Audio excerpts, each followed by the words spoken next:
안녕하세요. 오늘도 사연 살롱을 찾아주셔서 감사합니다. 저는 몇 년 전 영화보다도 더 영화 같은 일을 겪었던 한 사람이에요.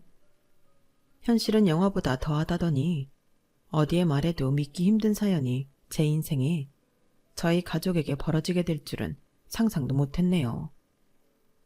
그 드라마틱한 사건으로 인해 평생 남을 재단하며 살기만 했던 한 사람이 완전히 뒤바뀌게 되기도 했는데요. 주변 사람들에게 이야기하기엔 저희 가족이 걸린 이야기라서 이렇게 익명으로 사연을 보냅니다. 먼저 저희 가족에 대해서 설명을 드려야 할 것 같네요. 저는 화목한 가정의 외동딸로 태어나 부모님의 사랑을 듬뿍 받고 자랐어요. 단순히 어와 동동 사랑을 받는 법만 배운 게 아니라 받은 사랑을 2배, 3배로 나눌 줄도 아는 사람이 되도록 올바른 교육을 받고 자랐죠. 왜냐면 저는 어렸을 때부터 저희 부모님과 함께 주말이나 방학마다 봉사활동을 다녔기 때문이에요. 덕분에 저는 같은 피를 나눈 형제는 없지만 함께 자라난 보육원, 고아원 친구들이 많답니다. 저랑 같이 커가는 또래 친구들이랑 친하게 지내기도 하고 지금 되돌아보면 창피한 흑역사도 서로 공유하고 무엇보다도 꽤 많이 싸우기도 했었는데요.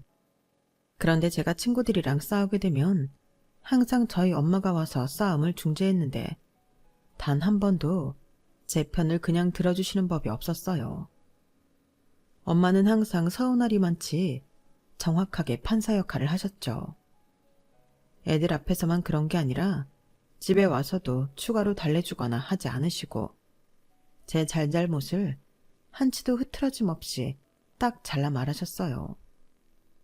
어렸을 때는 그런 엄마한테 투정도 많이 부렸는데 엄마는 언제나 단호하셨죠. 엄마는 내 엄마 아니야? 왜 내 편 안 들어줘? 엄마가 서연이 엄마라고 서연이 편만 들어줘야 해? 아까 진짜로 걔가 가위바위보 늦게 냈단 말이야. 그렇다고 친구를 밀치면 돼. 네가 내 딸이든 아들이든 조카든 잘잘못을 따지는데 그게 무슨 상관이야? 엄마는 그런 거 상관없이 잘못한 부분을 알려주는 거야. 너희가 바르게 클 수 있도록. 당시에는 그런 엄마가 야속했지만 시간이 조금 더 지나 저도 머리가 크게 되니 엄마가 옳았다는 것을 알 수 있었어요. 저도 점점 고학년이 되고 유치원생들이나 초등학생 아이들을 돌봐주게 되는 상황이 오면 엄마랑 똑같이 행동하게 되었거든요. 그리고 제가 엄마 입장이 되어보니 그때 엄마는 저를 위해서도 그 친구들을 위해서도 올바른 교육을 해주신 거였어요.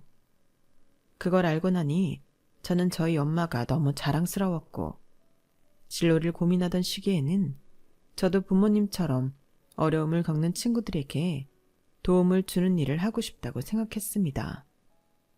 그래서 자연스럽게 아동 복지에 대해 관심이 많아지게 되었어요. 복지에 관련해 공부를 더 많이 하면 할수록 저희 엄마는 정말 대단하신 분이라는 걸 깨달을 수 있었는데요. 왜냐면 저희 집에 오래전부터 봉사를 자주 다닌 이유가 바로 엄마도 고아원 출신이었기 때문이었거든요. 그럼에도 엄마는 얼굴에 그늘 한 점 없이 너무나 밝은 분이셨어요. 엄마 말로는 어려서부터 빨간머리 앤을 너무 좋아해서 당신도 빨간머리 앤처럼 살고 싶으셨대요. 소설에 나오는 앤처럼 엄마는 어려서부터 동네에서 공부를 잘하는 아이를 손꼽혔고 그 시대에는 드물게도 야간대학까지 나오셨다고 합니다. 엄마의 사정상 일찍부터 생계를 위해 돈을 벌어야만 하셨을 텐데도 끝까지 공부를 놓지 않았다는 것이 정말 대단하다고 생각해요. 저희 엄마는 특히 영양학 공부에 관심이 많아서 끝까지 포기하지 않고 공부를 마치셨고 결국 학교 영양사로 일을 하게 되셨어요. 그러다가 엄마랑 같은 학교에서 일하는 과학 선생님이었던 아빠랑 사랑에 빠지게 되신 거였죠. 두 분은 나이 차이가 11살이나 나시는데도 서로 장난도 많이 치고 너무 재밌게 잘 지내셨어요. 그리고 항상 입버릇처럼 말하신 대로 제가 고등학교를 졸업하자마자 귀농을 하셨습니다. 이 집을 구했다고? 정말 시골로 갈 거야?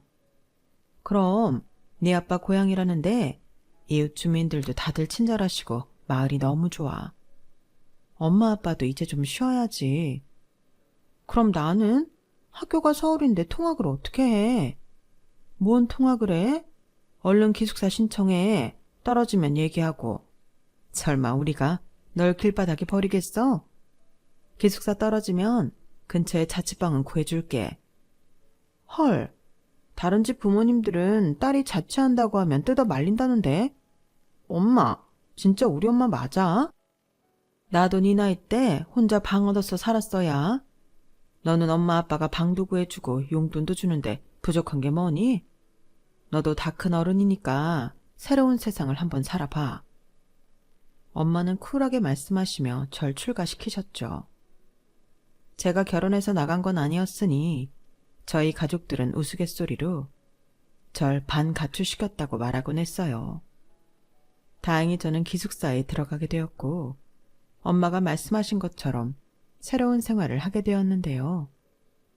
제 앞에선 쿨하게 말해놓고 막상 제가 혼자 지내게 되니 매일 밤마다 전화를 걸거나 문자를 하는 등 저희 부모님은 늘 저를 챙겨주셨답니다. 그러다가 제가 대학 졸업을 앞두고 있을 때 겨울방학 동안 해외로 가서 그 지역 아이들에게 봉사를 하는 프로그램에 참가하게 되었어요.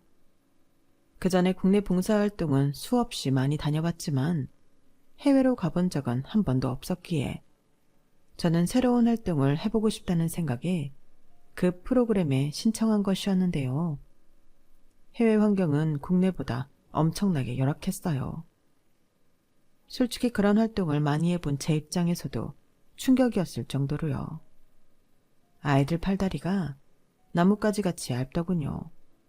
아픈 사람도 엄청나게 많았고요. 그래서 저는 그 어느 때보다 진지하게 활동을 했어요. 말도 안 통하는 상황이었지만 그 와중에도 아이들이 너무나 순수했고 저는 어느새 아이들 이름까지 하나하나 외울 정도로 아이들과 가까워졌습니다. 아이들에게 너무 정을 주지 말라고 교육을 받았음에도 당시에 저는 너무 어렸기에 그걸 제대로 지키지 못했어요. 아이들의 맑은 눈을 보면 도무지 정을 주지 않을 수가 없었거든요. 그런데 그런 아이들이 먹는 음식은 대부분 구호물품이라 제 입장에서 보면 정말 맛이 없어 보였어요. 물론 아이들에게 필요한 영양분이 충분했고 대부분 소화하기 편한 음식들이었기에 그걸 먹는 게 아이들에겐 베스트였죠. 하지만 저는 제공되는 몇 가지 재료를 보고 간단한 조리만 하면 훨씬 맛있게 먹을 수 있을 것 같다는 생각이 들더군요. 그래서 팀장님께 말씀드렸더니 팀장님은 어디론가 가서 한참 얘기를 해보시고 오더니 하고 싶으면 하라고 하셨어요. 웬만하면 남은 기간도 많은데 무리하지 말란 말을 덧붙이시긴 했지만요. 팀장님의 허락을 받았으니 저는 다음날 새벽에 일찍 일어나 간단한 조리를 시작했습니다. 그런데 어디선가 갑자기 누군가 후다닥 다가오는 거예요. 깜짝 놀라서 봤더니 의료팀에 있는 한 의사였죠. 이거 함부로 조리하시면 안 돼요. 아, 팀장님께 허락 받았어요. 팀장님이 의료팀에도 얘기하셨다고 들어서 허락 받은 걸로만 만들고 있는데. 아, 그러네요. 괜찮은 것들로만 하셨구나. 죄송해요. 제가 이 얘기를 못 들었네요. 근데 이거 왜 하고 계신 거예요? 누가 시킨 것도 아닌 것 같은데. 잠은 자셨어요? 네, 뭐 잘 잤어요. 애들 먹는 거 보다 보니까 이렇게 먹는 게 더 맛있을 것 같아서요. 이왕 먹는 거 애들도 맛있는 거 먹으면 좋잖아요. 뭐 한국에서 먹는 음식이랑은 비교가 안 되겠지만. 근데 안 더워요. 가뜩이나 날씨도 더운데 계속 불합해. 저야 맨날 여기 사는 것도 아니고 몇 달만 있다 가는 건데요, 뭐. 의사는 더 이상 별말 않고 이후로 가만히 제가 하는 걸 지켜보다가 갔어요. 저는 별 신경을 쓰지 않고 있었는데 그 이후로 그 의사는 제가 보이기만 하면 자꾸 인사를 하더군요. 처음에는 조금 부담스러웠는데 인사 정도는 할 수 있다고 생각해 저도 같이 인사를 했어요. 그런데 그러다 보니까 그 사람이 근처에 있으면 왜인지 모르게 눈길이 가더라고요. 아이들에게나 동료들에게 친절하고 다정하게 대하는 모습을 보고 있자니 사람이 참 괜찮아 보이기도 했고요. 하지만 그곳에서는 너무 바쁘고 부산스러워서 그 이상 깊게 생각할 겨를은 없었네요. 문제는 한국에 돌아오고 나서였어요. 한국 생활을 다시 해나가는데 자꾸만 그 사람이 생각나는 거예요. 제 얘기를 들은 친구들은 이구동성으로 그 남자 연락처라도 받지 그랬냐며 아쉬워했어요. 하지만 이미 되돌릴 수도 없고 저는 그냥 좋은 추억으로만 생각하고 당장의 생활에 집중하기로 했죠. 당시엔 저도 취업 전이라서 취준에 집중해야만 했거든요. 그런데 2달쯤 뒤에 SNS로 그 의사에게 연락이 온 겁니다. 연락할 방법을 한참 찾았다며 한번 만나서 식사를 하고 싶다고요. 순수한 선의이니 안 좋게 생각하지 않았으면 좋겠다고 덧붙이는 말에 조심스러워하는 게 다 느껴지더군요. 그래서 저는 그 사람과 만나기로 하고 식사를 함께 했죠. 해외에서 볼 때는 솔직히 저희 둘 다 제대로 씻지도 못하고 꾀죄죄 했었는데 한국에서 멀끔해진 모습으로 만나니까 느낌이 새로웠어요. 같이 봉사하면서 쌓인 추억과 그 이후 한국에서의 생활 등 이런저런 이야기를 하는데 생각보다 말이 잘 맞고 느낌이 좋았죠. 그날 저희는 즐거운 분위기로 함께 식사를 하고 커피를 마시고 헤어졌는데 그 사람에게서 종종 시간이 나면 보자고 연락이 왔어요. 얼마 후 저희는 연인 사이가 되었답니다. 물론 초창기 연애 과정은 순탄치가 않았어요. 저도 저대로 취업 과정이 바빴고 그 사람은 그 바쁘다는 의사였으니까요. 그래도 다행히 1, 2년 정도 정신없이 지내고 나니 저는 취업에도 성공했고 일에도 잘 적응하게 되었고 그 사람도 일정이 어느 정도 안정권에 접어들게 되었어요. 그리고 얼마 지나지 않아 저희는 결혼을 약속하게 되었죠. 결혼을 약속하면서 저희는 앞으로의 인생 계획에 대해 좀 더 진지하게 이야기를 나눴는데요. 저는 그제서야 예비 남편의 집안이 심상치 않은 곳이라는 걸 알았어요. 결혼하면 나는 지금 다니는 곳처럼 대형 병원에는 있고 싶지 않아. 일손이 부족한 작은 병원에서 일하고 싶어. 서울에 그런 곳이 있어? 찾아보려면 있겠지만 아무래도 지방에 그런 곳이 많을 테니 그런 쪽으로 알아볼까 해. 그래서 아마 나랑 같이 살면 당신이 서울이 아닌 지역에서 살아야 할지도 모르는데 괜찮아?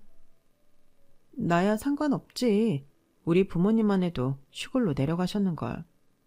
오빠가 그러고 싶다면 그렇게 해. 오빠네 가족들도 괜찮으시대? 반대하시긴 하겠지만 그래도 내 뜻은 굽히지 않을 거야. 끝까지 설득시켜 봐야지. 물론 의사가 될 정도면 당연히 어느 정도 있는 집이겠구나 싶었는데 생각보다도 더 부자였더라고요. 예비 남편의 아버지는 이미 몇 년 전 돌아가셔서 안 계시고 어머니만 있었는데 어머니가 원래부터 굉장히 부자인 분이셨다고 해요.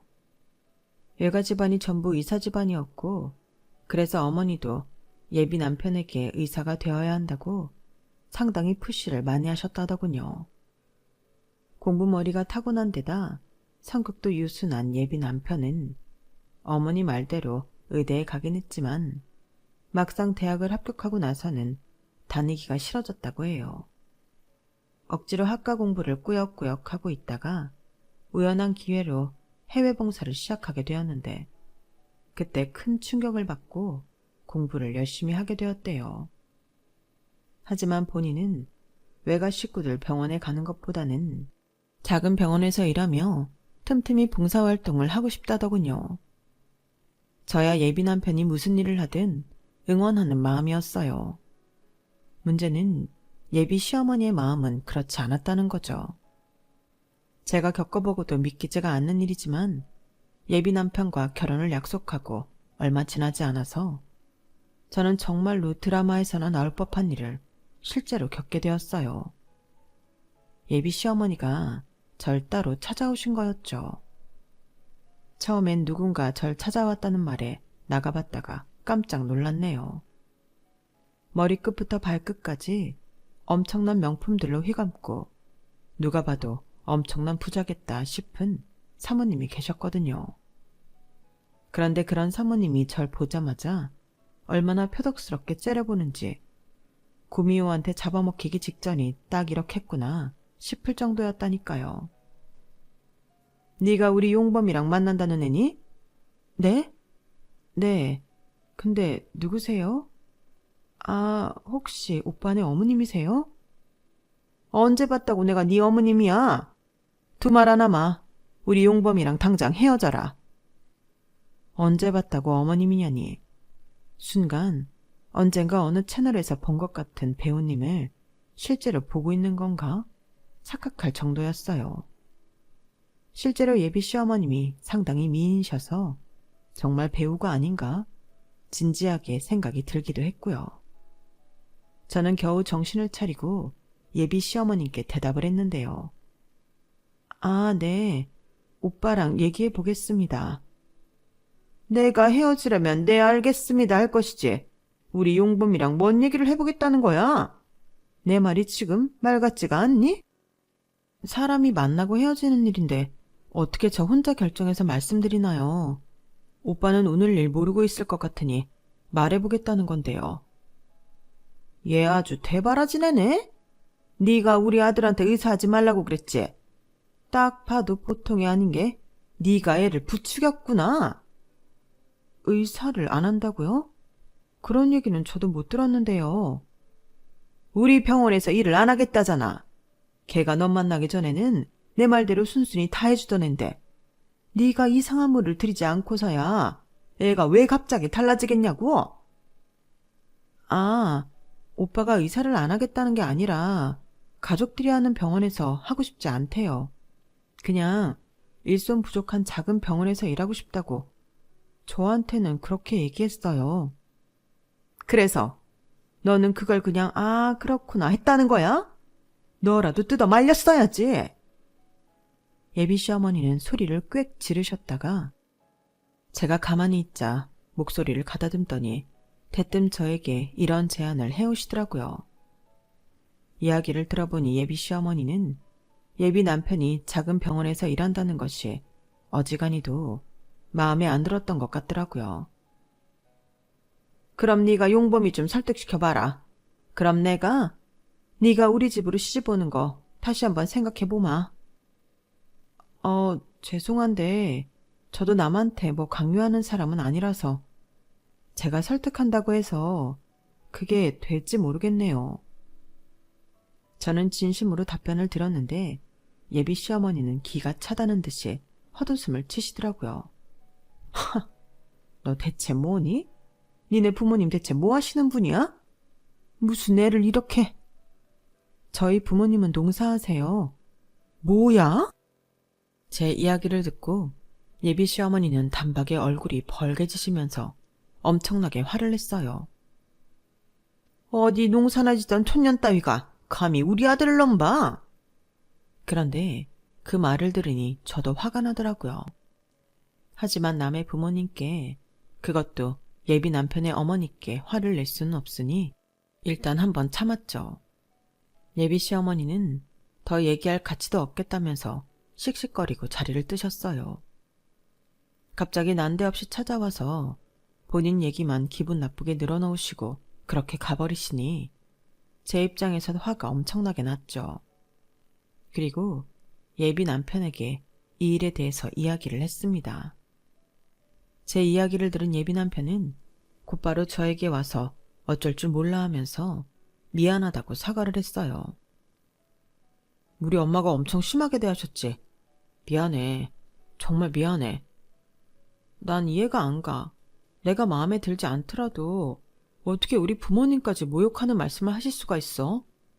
나더러 부모님이 뭐 하시냐고 물어보더니 곧바로 촌년이라고 욕을 하시잖아. 우리 엄마는 태어날 때부터 귀하게만 자라셔서 사회적 지위라든지 체면을 엄청나게 중요시하는 분이시거든. 외할머니랑 아주 똑같아. 솔직히 남들이 보면 당연히 좋은 분으로 보이지 않을 거야. 엄마가 이렇게까지 하실 거라고 내가 미리 예상했어야 했는데 미안해. 나도 우리 결혼은 한 번 더 다시 생각해 보고 싶어. 결혼은 신중해야 하는 거잖아. 우리 잠시 시간을 좀 가지자. 저는 그렇게 얘기하고는 한동안 예비 남편을 보지 않았어요. 그럼에도 예비 남편은 매일 아침 저녁으로 저한테 안부 문자를 해왔죠. 예비 시어머니를 보자면 이 결혼은 안 하는 게 맞다는 생각이 굳어지다가도 매일같이 연락해오는 예비 남편을 보면 또 그 사람 잘못은 없는지라 저도 혼란스럽고 괴롭더군요. 제가 프로포즈를 받았다는 사실을 알고 있었던 저희 부모님도 예비 남편은 언제 인사를 시킬 거냐며 장난스럽게 물어보셨는데 차마 현재 상황을 말씀드릴 수는 없어서 그냥 웃으면서 대답을 얼버무리고 말았어요. 매일같이 문자를 해오던 예비 남편도 점점 연락이 뜸해지고 전 굉장히 괴로웠죠. 그런데 어느 날 예비 남편이 말도 없이 저를 찾아왔어요. 예비 시어머니를 지금까지 설득해왔다면서요. 하지만 끝끝내 동의를 얻지는 못했고 예비 남편은 자기 집안 사람들이랑 절연을 하더라도 저와 결혼을 하고 싶다고 말했어요.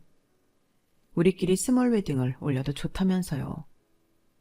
저는 예비 남편의 파격적인 제안에 깜짝 놀랐지만 그 사람의 진실된 눈빛을 보고 한참을 고민 끝에 결혼을 하자고 대답할 수밖에 없었어요. 서로의 마음을 한 번 더 제대로 확인하고 난 뒤 저희는 제대로 결혼 준비를 시작했답니다. 그리고 저희는 그제서야 저희 부모님께 인사를 드리러 갈 수 있었어요. 그 전에 있었던 일에 대해 저는 아무런 말씀도 드리지 않았지만 두 분은 이미 어느 정도 눈치를 채신 것 같더라고요. 잔뜩 긴장한 예비 신랑이 선물을 건네드리며 인사를 드려도 평소답지 않게 조금 엄한 분위기셨죠. 아니나 다를까 예비 신랑과 자리에 앉고 얼마 지나지 않아 아빠가 단도직입적으로 질문을 하시더군요. 자네 집안에서는 결혼한다니까 뭘 하시던가? 죄송합니다, 장인어른. 사실 저희 집 사정이 조금 복잡합니다. 오늘 제가 장인어른과 장모님께 인사드리러 온 것도 솔직하게 다 말씀드리고 제대로 허락을 받기 위함입니다. 저희 외가 친척분들과 저희 아버지는 모두 이사십니다. 저희 집안 어르신들 모두 저희 외가에서 운영하는 병원에 근무 중이신데 저는 개인적으로 도움이 필요한 다른 병원에 지원해서 일하고 싶다는 생각입니다. 그래서 저희 집안과 마찰이 좀 있는 중입니다. 질문과 답이 잘 안 맞는데 우린 지금 그쪽 집안 어르신들의 결혼에 대한 의견을 물었네. 자네의 마음과 상관없이 자네랑 결혼하면 우리 집안은 그쪽 집안과 사돈관계가 되는데 우리도 상황을 제대로 알아야 할 것 아닌가. 저희 어머니는 반대하고 계십니다. 하지만 저희 어머니가 반대하시는 건 서연이와의 관계를 문제 삼으시는 게 아니라 그저 어머니 뜻대로 제 직장을 정하려고 하시는 거라서. 예비 남편의 이야기를 들은 저희 부모님의 표정은 더 굳어지셨어요. 예비 남편이 집안 어르신들과 절연도 불사하겠다며 결혼에 대한 의지를 다시 한번 말씀드렸음에도 결국 저희 부모님의 마음을 돌리지 못했죠. 자네가 좋은 사람이라는 건 알겠어. 하지만 우리의 생각도 이해해주게. 우리 나이 되면 그간 결혼 잘못해서 고생한 사람들을 정말 많이 보게 된단 말일세. 자네가 좋은 사람인 것과 별개로 우리는 우리 딸이 행복하길 바래. 집안과 절연을 하겠다니 그 각오에 알겠다만 어떻게 피를 끊어낸단 말인가. 우린 자네보다 돈을 덜 벌거나 사회적 지위가 낮더라도 우리 딸을 최대한 행복하게 해줄 남자가 사위가 되길 바라네. 아빠 말씀이 맞아. 시댁에서 그렇게 반대하신다면 결혼을 하더라도 계속 안 좋은 일이 생길 거야. 너희도 좀 더 신중하게 생각해봤으면 한다. 저희 부모님도 끝끝내 거절을 하시니 저희는 정말 크게 절망했죠. 하지만 이번에 먼저 기운을 차린 건 저였습니다. 그 전에 하도 많은 고민을 하고 하도 많이 흔들려서였을까요? 저는 이 사람만큼 저랑 가치관이 맞고 선한 사람은 또 못 찾을 거란 강한 확신이 있었어요. 그래서 그 사람에게 결혼 시기가 늦어져도 좋으니 포기하지 말자고 이야기했죠. 예비신랑은 제 말에 한 번 더 예비 시어머니를 설득해 보겠다고 하더군요. 그리고 며칠 뒤 간단한 짐을 들고 제 자취방으로 왔어요. 집에서 쫓겨났다면서요. 안 되겠다. 그럼 자리를 좀 마련해봐. 내가 직접 제대로 말씀을 좀 나눠봐야겠어. 주말이 아니어도 좋으니까 시간 좀 빼봐봐. 아니야, 내가 한 번 더 엄마한테 진지하게 얘기를 잘해볼게. 아니, 내가 직접 만나 뵙고 얘기를 해볼게. 오빠는 이미 여러 번 얘기를 해봤는데 전혀 안 통했잖아. 저번에 어머님이 나한테 제안을 해오신 게 있어서 그래. 계속 이렇게 강경하게 나오시니까. 어쩔 수 없이 내가 오빠를 어머니네 병원에 몇 년 동안 일하게 설득해 보겠다고 한번 해봐야겠어. 어? 아니 잠깐만. 나는 그 병원에서 일할 생각이 없어. 이미 내가 알아본 곳들이 많은데. 답답하다 정말. 그럼 평생 이렇게 식도 안 올리고 질질 끌 거야? 하려는 게 있으면 오빠도 한 발자국은 양보를 해야지. 협상이라는 걸 해보자는 거야. 누가 평생 거기서 일한대? 몇 년 정도는 일할 수도 있잖아. 그 정도는 할 수 있지 오빠도. 내가 제대로 잘 말씀드려 볼 테니까 한번 자리를 좀 마련해봐. 그리고 나도 할 말 많아. 알겠어. 말씀드려 볼게. 제 말에 예비 남편은 그 다음 날 약속을 잡아왔고 저는 이번에 제대로 이야기를 해보고 그래도 예비 시어머니가 반대가 심하다면 우리도 식을 올리는 걸 깔끔하게 포기하자고 말했죠. 결혼식만 포기하자고 완곡하게 얘기했지만 예비 남편도 저도 알고 있었어요. 식을 포기하면 우리는 언젠간 결국 헤어질 인연이 된다는 것을요. 예비 남편은 힘겹게 제 말에 알았다고 대답을 해주었어요. 그리고 대망의 그날이 오게 되었죠. 저는 예비 남편의 손을 잡고 함께 약속 장소로 향했어요. 미리 예약을 해둔 고급 식당이었는데 프라이빗 룸이 제공이 된다기에 일부러 그 장소로 예약을 했거든요. 그곳에서 저는 최대한 예비 시어머니의 이야기도 들어드리고 최대한 이성적으로 합의라는 것을 해보려 했어요. 이건 단순히 저희의 결혼만 걸린 문제가 아니라 예비 남편의 앞으로의 인생도 걸린 문제라고 생각해 사명감마저 들었죠. 그런데 예비 남편의 이름으로 예약을 한 룸 앞으로 갔는데 이미 도착해 있던 예비 시어머니와 예비 시누이의 대화가 들려오더군요. 예비 남편의 얼굴이 굳어지며 미안하다고 그냥 돌아가자고 했지만 저는 그 손을 탁 뿌리치고 잠자코 듣고 있었어요. 그 내용이 정말 가관이었거든요. 근데 얘네는 왜 이렇게 안 온다니? 사람을 불러놓고 지들이 먼저 도착해서 기다리고 있어도 모자랄 파네?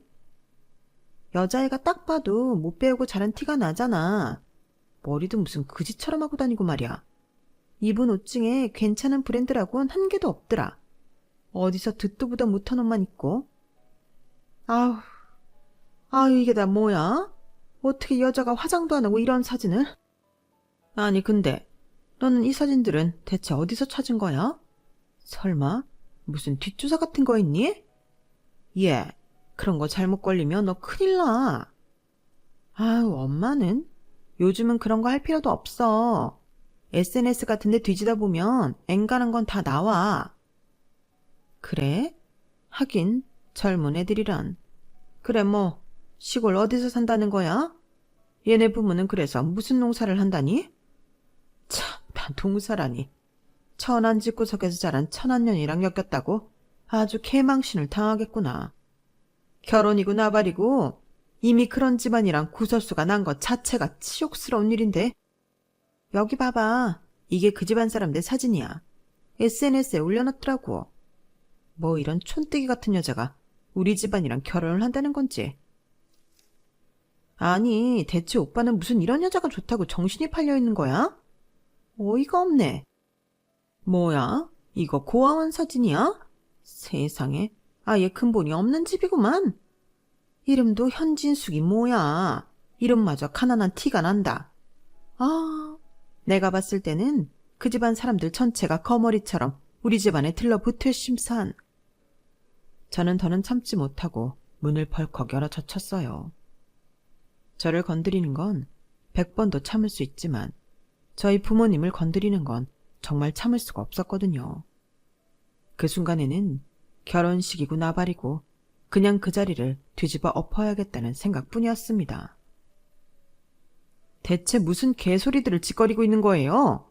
우리 부모님이 얼마나 훌륭하신 분들인데 만나본 적도 없으면서 험담이나 늘어놓는 당신들이야말로 얼마나 천박한 줄 알아요? 아무리 돈이 많아도 인성이 받쳐주지 않는데 기본적인 인성도 안 되면서 무슨 자격으로 남의 부모님 흉을 보냐고요? 어머 깜짝이야. 이봐요 언니. 여기가 어디라고 소리를 질러요? 딴 사람들 보기 쪽팔리게. 너희 어머님 이름이 현진숙이니? 그래요. 현 진짜 숙자십니다. 남의 어머니 성함 가지고. 어머니? 온갖 공격적인 말을 쏟아부으려고 하는데 예비 시어머니가 벼랑간 두 눈이 새빨개지고 눈물이 그렁그렁한 채로 저한테 물어보시는 거예요. 저도 순간 당황해서 저희 어머니 성함이 맞다고 대답했죠. 제 대답을 들은 예비 시어머니는 제게 다가와 저를 와락 안으시고는 엉엉 우시는 거였어요. 아무도 예상하지 못했던 일이 벌어지니 예비 시누이도 예비 남편도 섣불리 뭐라 말도 못하고 벙쪄버렸죠. 사실 그중 가장 당황한 건 저였을 겁니다. 갑자기 저희 엄마 성함을 확인하고는 펑펑 울다뇨. 예비 시어머니는 겨우 진정하고 나서 떨리는 목소리로 자초지정을 말해주셨는데 예비 시어머니의 숨겨진 이야기를 들은 저희는 정말 큰 충격을 받았어요. 예비 남편과 예비 시누이도 몰랐던 이야기였다고 하더라고요. 날 때부터 부잣집에서 고귀하게만 자란 줄 알았던 예비 시어머니는 사실 입양하였던 것이었어요. 기억도 안 나는 2살 때 고아원 앞에 버려져 12살이 될 때까지 고아원에서 자랐다고 해요.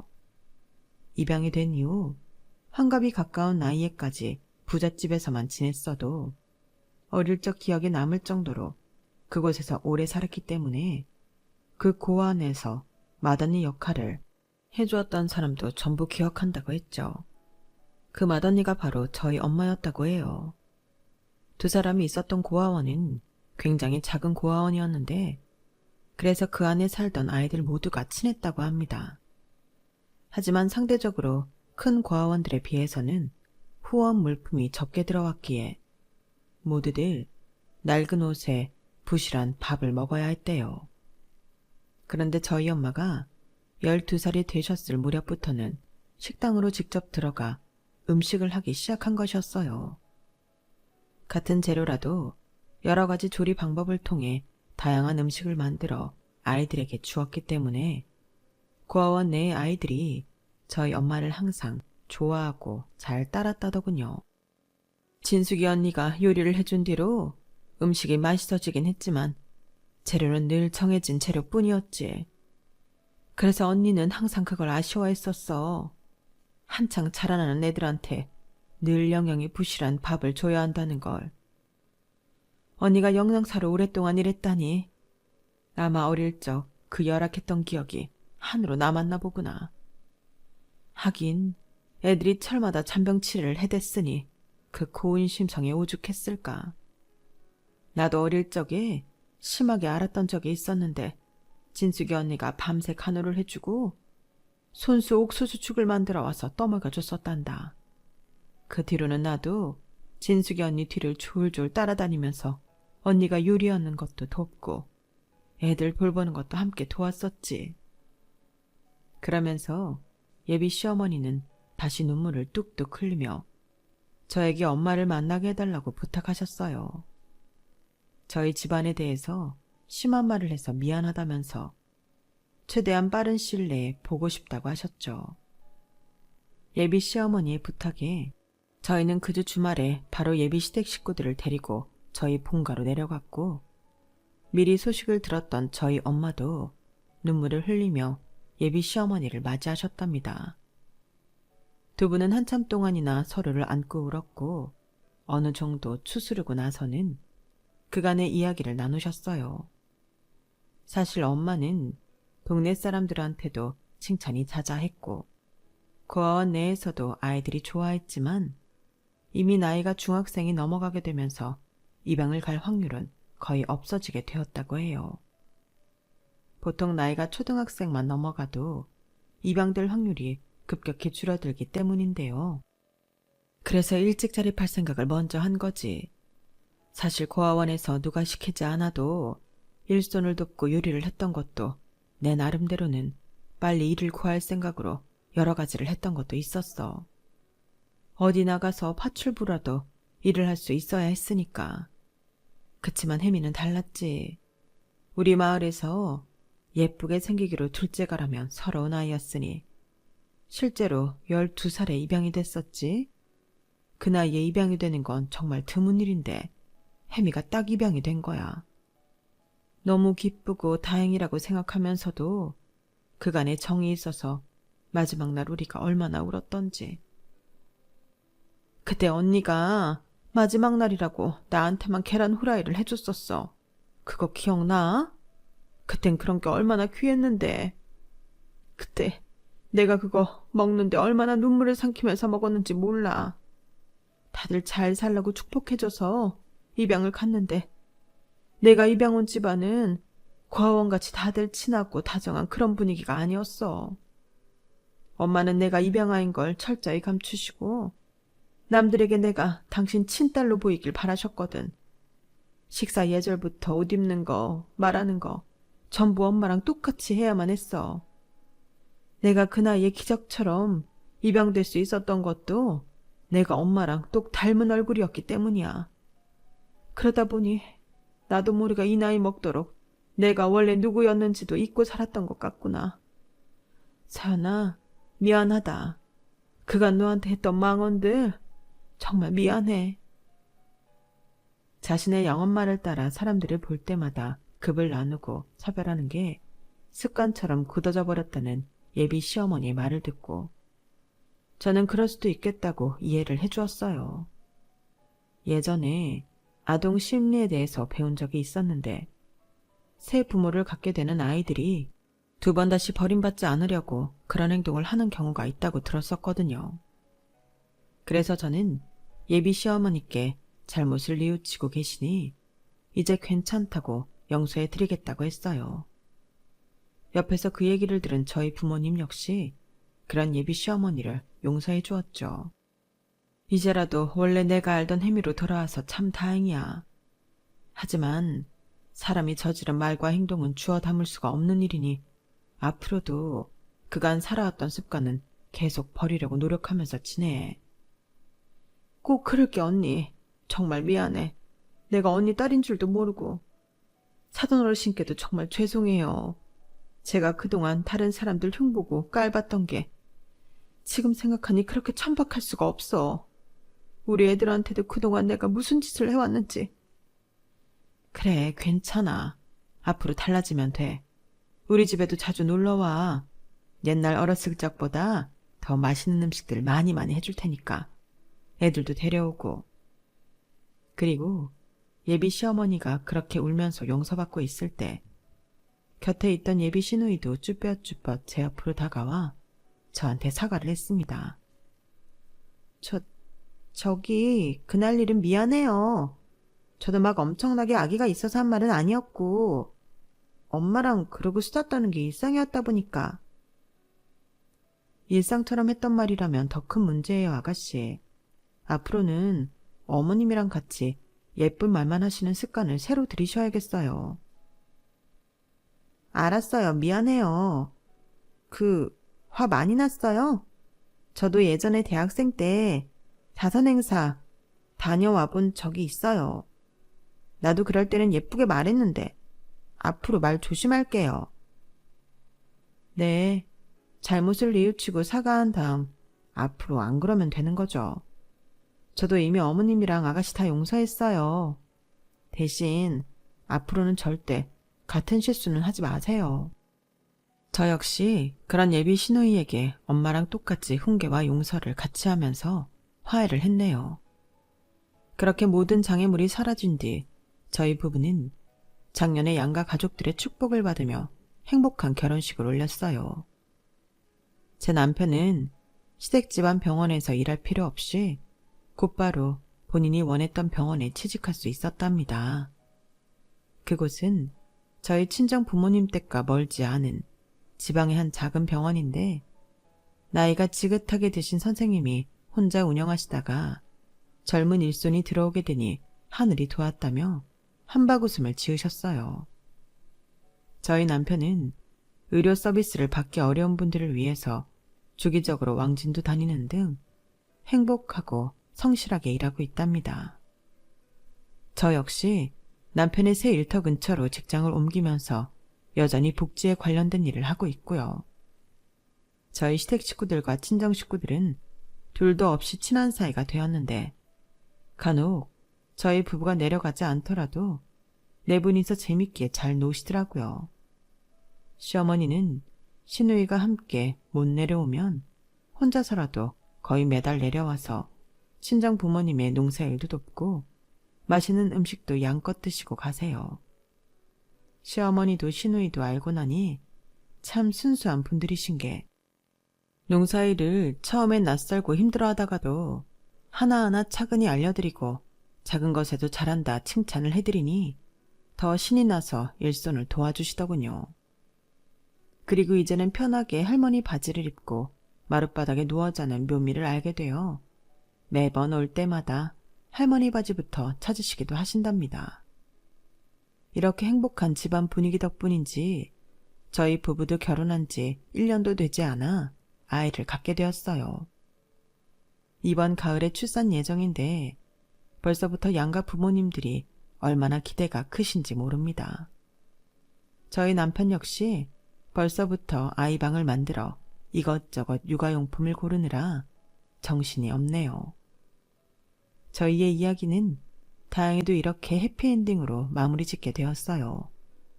지금까지 들어주셔서 감사합니다.